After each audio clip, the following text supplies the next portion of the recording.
बोलो सतगुरुदेव भगवान की जय। मेरे प्रिय आत्मनो, आपके हृदय में बैठे उस परमात्मा को मेरा कोटि कोटि प्रणाम। बोलो सतगुरुदेव भगवान की जय। तो अब तक मैंने शिवलिंग के बारे में आपको बताया। शिवलिंग के बारे में तो मैं और भी बहुत कुछ बताना चाहती हूँ, लेकिन मैंने आपको पहले भी वीडियो में बताया, छोटा छोटा बताऊंगी। देखो, मेरे पास कोई पोथी ग्रंथ, कोई वेद, कोई पुराण, कोई पुस्तक नहीं है कि जिसमें मैं लोगों की तरह पढ़ पढ़ कर आपको उसके उदाहरण बताती चली जाऊं। मेरे पास किताबों की कोई सुविधा नहीं है, और जो ज्ञान मैं आपको बांट रही हूँ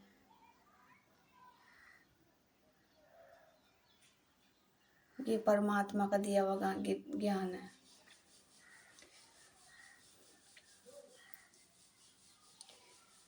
जिस कहानी को मैं देखती हूँ, परमात्मा मुझे उसका उत्तर बताते हैं कि इसका मतलब ये है। ये जो ज्ञान है ये मेरा ज्ञान नहीं है, परमात्मा का ज्ञान। परमात्मा मुझे बता रहे हैं, मैं आपको बता रही हूँ। आप देखो, जितना भी मैंने कुछ बताया, क्या आज से पहले आपने इसके बारे में सुना?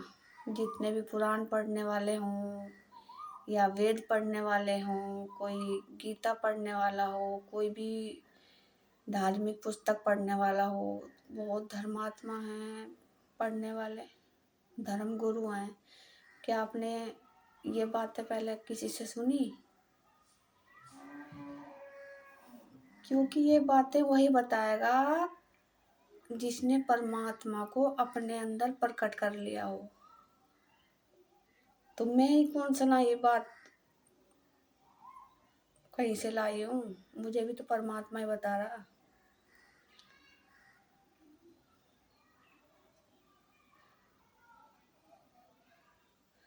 सब ग्रंथों की चाबी जो है, मास्टर माइंड चाबी जो जिसे कहते हैं, वो साधना है। जिसके पास ये चाबी होगी ना, परमात्मा का जो ध्यान करता है उसके पास ये चाबी होती है। वो भी जिसका ध्यान लग गया हो,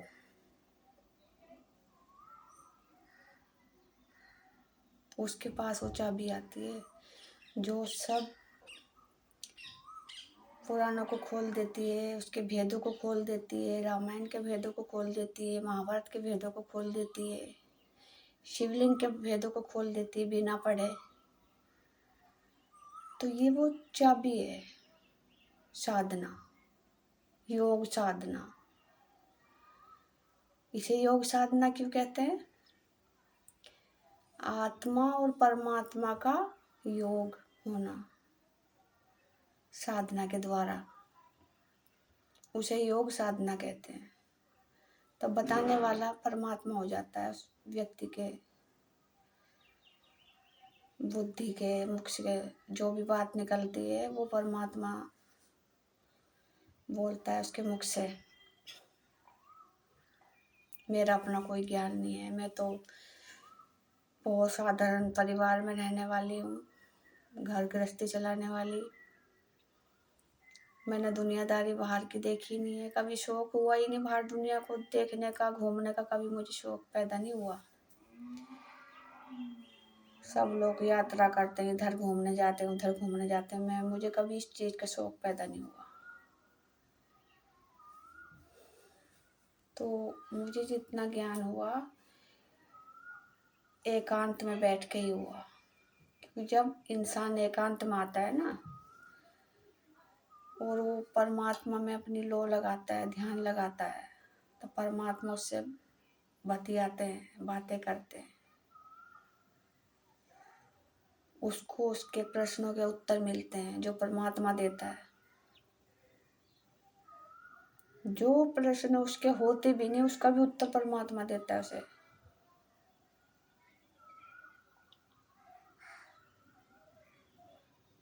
तो वही ज्ञान मैं आपको दे रही हूँ, पहुँचा रही हूँ, वरना मैं भी तो आपकी तरह ही हूँ। मुझ में कहाँ से इतना ज्ञान आ गया इन सब को जानने का। अब बात आती है कल्कि की, कि कलयुग में उनका नाम, परमात्मा जो प्रकट होंगे कल्कि अवतार में, उनका नाम कल्कि ही क्यों है? कल्कि नाम उनका इसलिए है क्योंकि जो आज तक धर्म गुरुओं ने तुम्हारे अंदर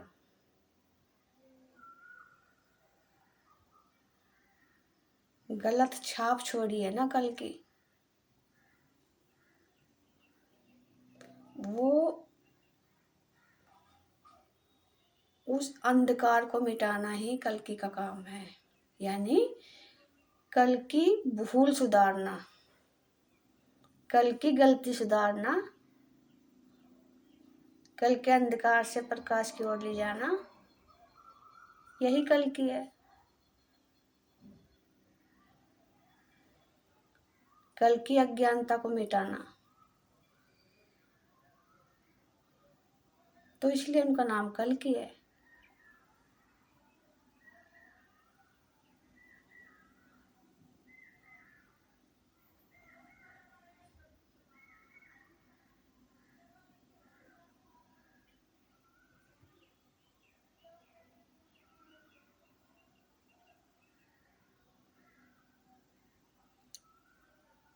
अब कल्कि के माता पिता का नाम बताया गया है इसमें, विष्णु यश उसके पिता और सुमति उनकी माता। सुमति, जब तक इंसान साधना से बाहर है उसमें कुमति छाई होगी, कुमति, बुद्धिहीन होगा वो। तो जब साधना उसकी इस पार उतर जाएगी तो परमात्मा से सुमति देते हैं, सही ज्ञान देते हैं। सुमति, सही ज्ञान ही सुमति है। मति यानी हमारी बुद्धि, उसको उजागर कर देते हैं, वही सुमति है। परमात्मा का रूप है सुमति। परमात्मा वही माता वही पिता, तुम ही हो माता पिता, तुम ही हो। उस परमात्मा का ही सब रूप है, वही माता है वही पिता है। विष्णु यश, यश किसका होता है? परमात्मा का। विष्णु, आज तक तो परमात्मा के रूप में विष्णु ही सामने आए ना आपके। जिसने अपने अणु वीर्य को, ज्योति को परमात्मा बना दिया ऊपर ले जाके, वही विष्णु यश है, यानी परमात्मा। परमात्मा ही तो हम सबका पिता है ना, तो विष्णु को भी तो पिता ही माना जाता है। विष्णु यश, यश तो परमात्मा, विष्णु के अंदर यश ही तो होता है जिसे वो परमात्मा बनाते हैं। तो विष्णु यश पिता हो गए, सुमति माता, सब वही है परमात्मा, वही माता वही पिता। संत का और दूसरा कोई नहीं होता उसके सिवाय, वही माता वही पिता, वही बहन वही भाई, वही पति। पति परमेश्वर क्यों कहते हैं? अब जिनको पता नहीं है वो तो जो संसार में जिसके साथ हम फेरे लेके आते हैं शादी करके, उनको पति मानते हैं परमेश्वर। अब पति परमेश्वर है, लेकिन पति परमेश्वर क्यों कहा गया? क्योंकि परमेश्वर ही सब कुछ है हमारा, वही पति है। जिस आत्मा का योग परमात्मा से हो गया उसे ही विवाह कहते हैं। तो पति भी परमेश्वर ही है हमारा।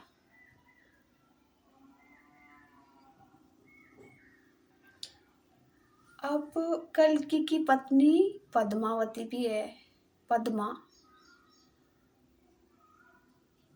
और वैष्णवी वो भी है। वैष्णवी और पद्मा दो नहीं है, एक ही है। कहा है कि दो पत्नियां हैं ना, उसकी वीडियो में बताते हैं, लेकिन वो दो दिखाई गई है, दो में वो सिर्फ एक ही है, क्योंकि उनके पीछे तो शक्ति एक ही है ना। पद्मा का मतलब है जिसने परमात्मा में पद पा लिया हो, जिस आत्मा ने अपनी आत्मा को परमात्मा में मिला दिया हो, जिस साधक ने अपनी आत्मा को परमात्मा में मिला लिया हो, तो वो क्या हो गया हो? उसको पद मिल जाता है एक परमात्मा का। जैसे कोई नदी है और नदी सागर में मिल जाएगी, तो उसको कोई नदी थोड़ी कहेगा, सागर ही तो कहेगा कोई। वो तो सागर हो जाएगी। परमात्मा सागर ही तो है, परमात्मा समुद्र ही तो है। क्यों नदियाँ, सारा नदियों का प्रवाह सब समुद्र में ही होता है, क्योंकि समुद्र में ही वो शक्ति होती है सबको संभाल लेने की। तो समुद्र परमात्मा को ही कहते हैं। जो आत्मा यानी कि जो नदी परमात्मा रूपी समुद्र में मिल गई, तो क्या हो जाएगी? वो भी समुद्र हो जाएगी। तो वही पद्मा है। उसे उसमें और परमात्मा में कोई भेद नहीं है, सिर्फ शरीर का भेद है। परमात्मा निराकार है और ये शरीर साकार। तो जो शरीर के अंदर प्रकट है, जो ये ज्ञान दे रहा है, वो कौन है? वो परमात्मा है।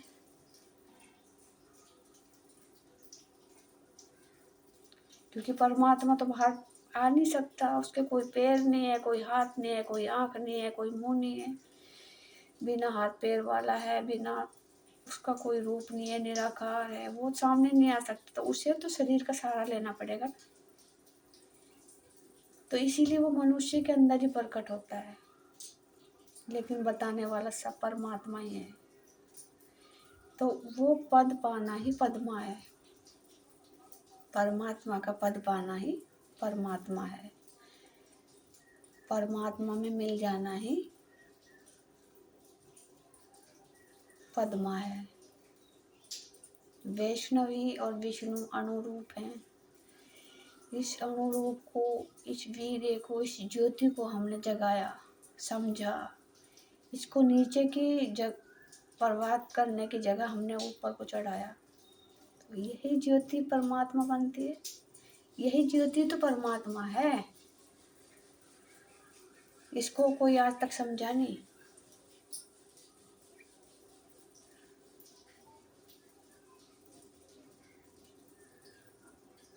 बस इतना समझ लिया कि ब्रह्मचारी बने रहो तब परमात्मा मिलेंगे। अरे हठ पूर्वक ब्रह्मचारी नहीं बना जाता। साधना में भी जब तक साधक क्षत्रिय श्रेणी का होगा, ब्राह्मण श्रेणी तक भी वासना पीछा करती है। साधक के अंदर भी वासना पीछा करती है। जब इन चारों श्रेणी को पार कर लेता है ना इंसान, परमात्मा रूपी पद पार लेता है, तब उसकी वासना शांत होती है, खत्म हो जाती है। जैसे आपने देखा होगा ना, सांप की कैंचुली, सांप की कैंचुली, सांप कैंचुली छोड़ता है ना, तभी मैं बार बार ये कहती हूँ कि प्रकृति भी हमारी गुरु है। हर प्रकृति हमें कुछ ना कुछ सिखा रही है। तो हमारी जो वासना, सांप रूपी वासना है, जब ये समाप्त हो जाती है तो वो अपनी कैंचुली छोड़ देती है। तो कैंचुली में वो शक्ति नहीं रहती। कैंचुली को कितने भी डंडे मार लो, उसे कोई चोट नहीं लगती, दर्द नहीं होता, कोई दुख नहीं है। तो वही सांप की कैंचुली रह जाती है नीचे, कैंचुली। क्योंकि जो ज्योति थी वो तो हमने ऊपर पहुंचा दी, वो ज्योति तो परमात्मा की है। नीचे क्या बचा? कैचुली, सिर्फ निशान, यौन अंगों के सिर्फ निशान बचते हैं, वासना खत्म हो जाती है।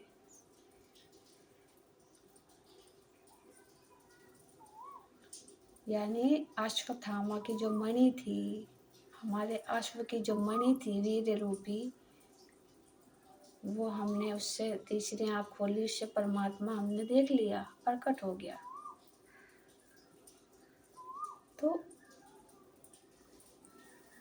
ये समझो,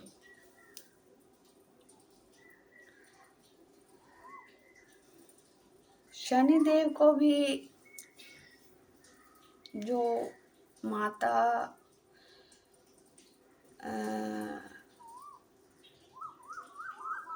सूर्य की जो पत्नी संध्या थी, उसकी भी कहानी यही दर्शाती है। संध्या परमात्मा की भक्त थी, उसने जो है भक्ति करी। ये कहानियाँ हैं, सिर्फ ऐसा कुछ है नहीं, ये कहानियाँ हैं। तो उसने भक्ति करी, तो वो संध्या का दूसरा रूप क्या है? छाया। संध्या का दूसरा रूप क्या है? छाया। एक ही शक्ल की क्यों थी दोनों? और सूर्य देव चकरा गए, उनको कोई पहचान ही नहीं हुई है संध्या है कि छाया है। तो छाया का पुत्र तो शनिदेव था। तो छाया का मतलब ये है, जैसे सांप की केंचुली है ना, वो बिल्कुल वही आकार की, वही शक्ल की होती है, पर उसमें कोई वासना वाली शक्ति नहीं होती, सिर्फ छाप रह जाती है। वही उस संध्या की छाया है। हर कहानियों में बताया गया है, सब कहानी मैंने बताया नहीं, वासना से लेकर ही सारी कहानियां हैं। पूरा अध्यात्म ही शिवलिंग है। हर कहानी में वासना जरूर आएगी, सबसे ज्यादा वासना के ऊपर ही है, क्योंकि वासना में ही तो परमात्मा है, इस वीर्य में ही तो परमात्मा है, वही तो ज्योति है, उसे ही तो खोजना है।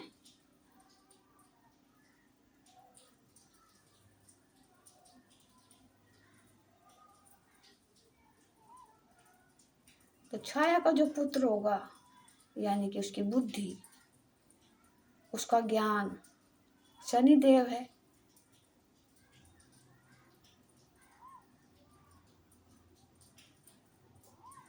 न्याय करता है ना, और न्याय कौन करता है? परमात्मा। परमात्मा का रूप ही तो है वो। लेकिन देवता सिर्फ इनको नाम दिया गया है, इनके पीछे शक्ति सब परमात्मा की है, परमात्मा ही है, सिर्फ अलग अलग तरीके से समझाया गया है। वो कोई शनि देव बनाया, कोई सूर्य देव बनाया। जो अंदर है वो बाहर भी है। ग्रहों में भी मिलेगा, शनि ग्रह, सूर्य ग्रह, चंद्र ग्रह, मंगल ग्रह, ये बाहर भी हैं और अपने अंदर भी हैं। बृहस्पति, शुक्र, ये अंदर भी हैं और बाहर भी हैं।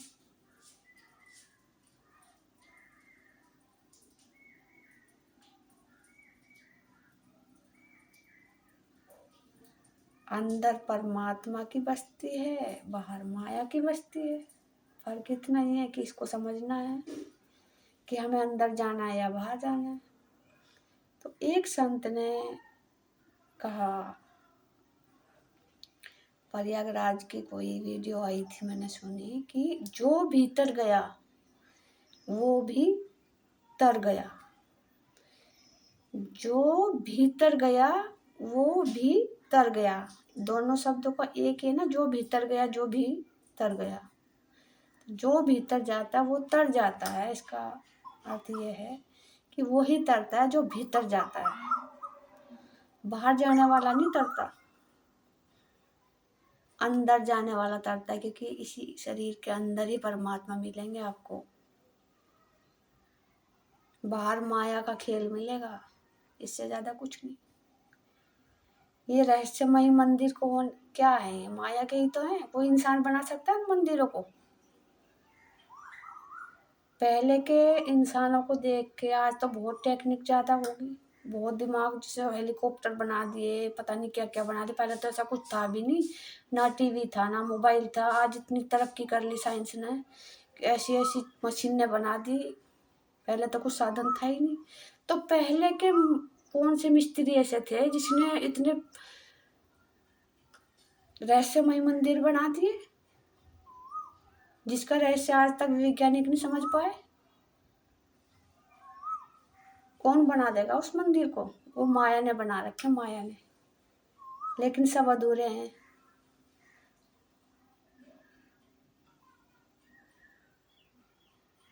समझने का फेर है बस, क्योंकि माया भी झूठ नहीं बोलती। माया ने तो खेल दिखाना है अपना, लेकिन झूठ नहीं वो बोलेगी। उसने भी कोई ना कोई कमी छोड़ दी उसमें कि इसे इंसान पहचान ले, मैं भी झूठी ना रहूं, मेरा भी काम हो जाए और इंसान भटक भी जाए। तो उसको आपको भटकाने के लिए, परमात्मा से ना मिलाने के लिए ऐसे ऐसे रहस्यमय मंदिर खड़े कर दिए कि आत्मा, ये शरीर रूपी आत्मा इन्हीं में फंस के रह जाए, काल के मुंह में चले जाए, परमात्मा में ना मिले।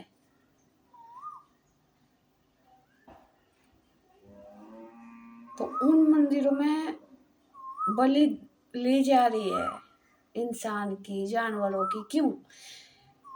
उनमें शक्ति है काल की, तो बलि ले रहे। वहाँ ऐसे ऐसे कांड हो रहे, दुनिया मर भी रही वहाँ है। परमात्मा किसी को मारता है? क्योंकि परमात्मा का मंदिर तो हृदय में है। मन मंदिर क्यों कहते हैं इसे? तो बाहर के जितने भी प्राचीन मंदिर हैं, अधूरे मंदिर हैं, वो सब माया ने बना रखे अपने जादू से। जादुई मंदिर है। इन मंदिरों में जाने से बचो, वहाँ कोई चमत्कार नहीं है। चमत्कार अगर जो वहाँ तुम्हें दिखाई देता है ना, तो तुम्हें भरमाने के लिए चमत्कार दिखाते हैं वो माया। आपको धन दे दिया, आपकी कोई समस्या ठीक कर दी, तो आप सोचते कि परमात्मा हो गए। उनसे मोक्ष मुक्ति तो देखो मांग के दे देंगे वो। असली धन क्या है? परमात्मा। उससे ऊपर कोई धन है?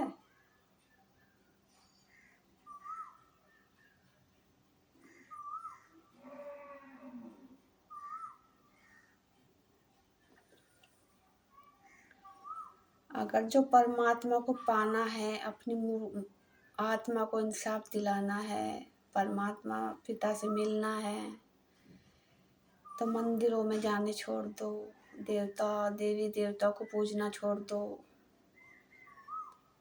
कहीं भी जाने की जरूरत नहीं है। वो जिस जगह तुम हो उसी जगह वो प्रकट हो जाएंगे। इससे बड़ा मंदिर कोई नहीं है।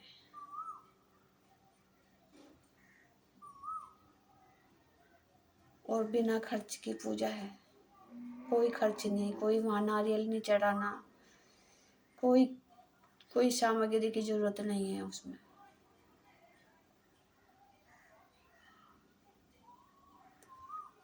तो मैं आपको बार बार ये कह रही हूँ, इस माया से बचो, इस माया का खेल देखो, समझो।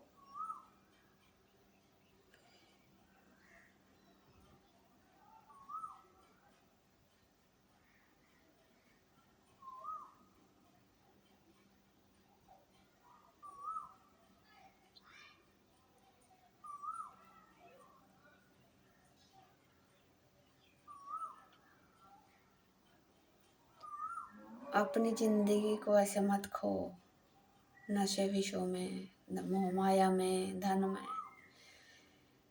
इनमें मत उलझो। अपनी ज़िंदगी को सुधारो। यही एक मौका मिला है आपको अपनी ज़िंदगी सुधारने का। फिर कितने वर्ष लग जाएंगे कुछ पता नहीं। एक एक जीव की कितनी कितनी उम्र होती है, सांप की कितनी उम्र होती है, एक एक पेड़ कितने कितने वर्षों से खड़ा। ये सारी जोनियां भुगत रही हैं। फिर वहीं भटकोगे, इन माया के चक्करों में पड़ोगे ना तो वहीं भटकोगे, फिर इन जोनियों में भटकोगे। आज वो मंदिरें बलि ले रही, कहीं भुट्टे की, कहीं बकरे की, उन बकरों में तुम भी बनोगे एक दिन बकरा।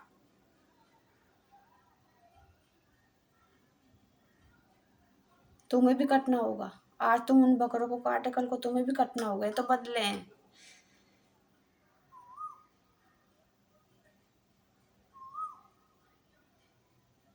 माया का काम, काल का काम काटना ही होता है, और परमात्मा का काम बचाना। क्यों प्रसाद की थैलियां ले लेके जाते हो वहाँ? वहाँ कुछ नहीं है, वहाँ आपको कुछ नहीं मिलने वाला, सिवाय दुख के कुछ नहीं मिलेगा। दुख क्या है? फिर 84 के चक्कर काटना, ये सबसे बड़ा दुख है। कभी किसी जानवर को मरते देखा है? कितना दुख पाता है वो जब उसके गले में छुरी चलती है, कितना दुख होता होगा उसे। कोई शेर हिरण को मार के खाता है, उस हिरण को कितना दुख होता होगा। जब सांप के सिर में कोई लाठी बजा बजा के मारता है, उसको कितना दुख होता होगा। नेवला सांप को मारता है, उसे कितना दुख होता होगा। चूहे को बिल्ली मारती है, उसे कितना दुख होता होगा। यही बनना है आपको? अगर यही बनना है आपको तो मंदिरों में जाओ, रोज पूजा पाठ घर में करो और व्रत सरत रहो, वरना कोई व्रत नहीं है, कोई देवी देवता नहीं है सिवाय परमात्मा के, कोई नहीं है।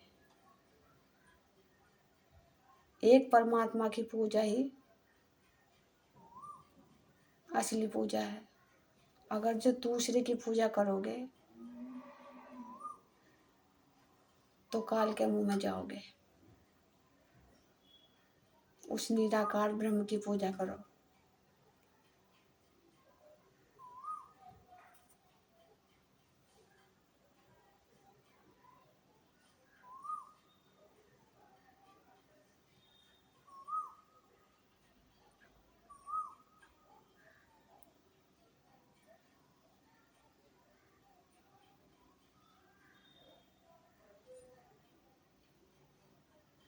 और जीव जंतुओं पर दया करो। आज तुम इन पर दया करोगे, कल को ये तुम्हारे पे दया करेंगे। ये तो जरूरी नहीं है ना कि तुम इसी जन्म में ही परमात्मा को पा जाओ। पता नहीं तुम्हारे कितने जन्म लग जाए, लेकिन शुरू करोगे तो तुम्हें फिर दोबारा मनुष्य योनि मिल सकती है, स्वर्ग मिल सकता है। स्वर्ग क्या है? धरती तो स्वर्ग है। ये जीवन ही तो स्वर्ग है, जिसमें कोई दुख नहीं है। मतलब परिवार में भी सुखी रहोगे, कोई तुम्हें दुख नहीं करेगा, धन दौलत में भी तुम अच्छी तरह बरतोगे, यही स्वर्ग है। बीमारियों से दूर रहोगे तो यही स्वर्ग है, बाकी कोई अलग स्वर्ग थोड़ा ही है।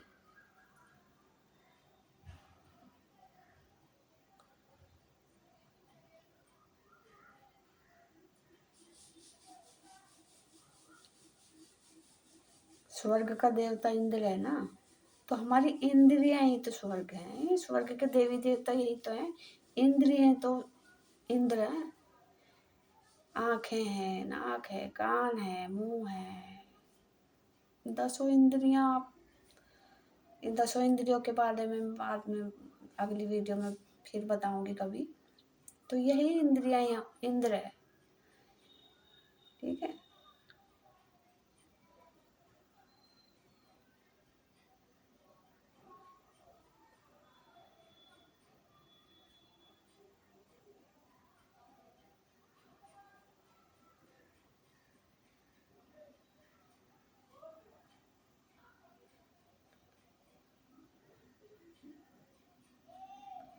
तो जिस देवता का वास हमारी यौन इंद्रिय में होता है वो सबका राजा होता है।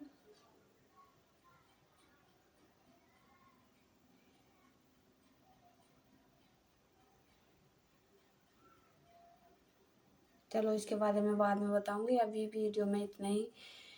अब शाम हो चुकी है, अंधेरा होने वाला है। मैं कल को बनाऊंगी वीडियो, उसके बारे में फिर डिटेल में बताऊंगी। तो अभी मैं देखो छोटा-छोटा ही बताऊँगी, डिटेल में बताऊँगी तो बहुत दिन लग जाएँगे। मैं जल्दी से जल्दी आप लोगों की आत्मा का सुधार करना चाहती हूँ, तो आप छोटा-छोटा ही समझ लो पहले।